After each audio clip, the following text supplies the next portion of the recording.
is as close as your next prayer. Prayer is the weapon that God has given His children to wage war in the heavenlies. Church of Jesus Christ, stop whining about the attacks on your life by the prince of darkness and put on the whole armor of God in Ephesians 6. Attack, and then attack again, and then attack again, and crush him and drive him out of your life. If it seems to be hopeless, pray, because God answers prayer. Moses prayed, and the sun was arrested in its courses by the hand of God as Joshua crushed the enemies of Israel. Elijah prayed, and forked tongues of fire laced across the heavens and consumed the sacrifice soaked with 12 barrels of water. Hezekiah prayed, and I'm talking about Old Testament prayer right now. Hezekiah prayed, and 185,000 Assyrians that surrounded Jerusalem, promising to slaughter every Jew in the sacred city. The next morning, Hezekiah rolled out the letter that General Sennacherib had sent to him, mocking his God and mocking the people of Israel. He pulled out his secret weapon, prayer. He laid that letter before the Lord and said, God, your honor is at stake. Let God arise and let his enemies be scattered. Your word said, he that keepeth Israel neither slumbers nor sleep.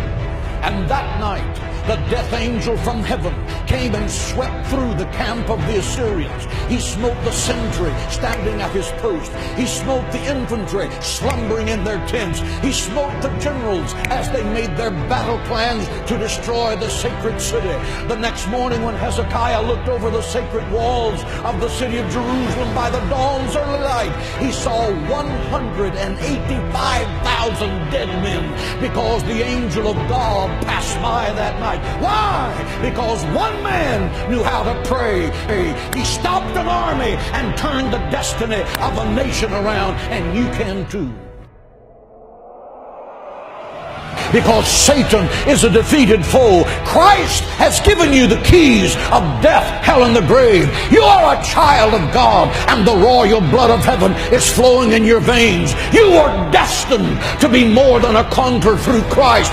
Think like it, act like it, and talk like it every day of your life. And believe that God can do the impossible. Jesus said, my house shall be called a house of prayer. If you want power with God, learn to pray. If you don't know how to pray, you will never be successful. I have preached the gospel of Jesus Christ for 44 years. I have preached in football stadiums packed with 75 to 80,000 people. I have preached in the beautiful cathedrals of Rome.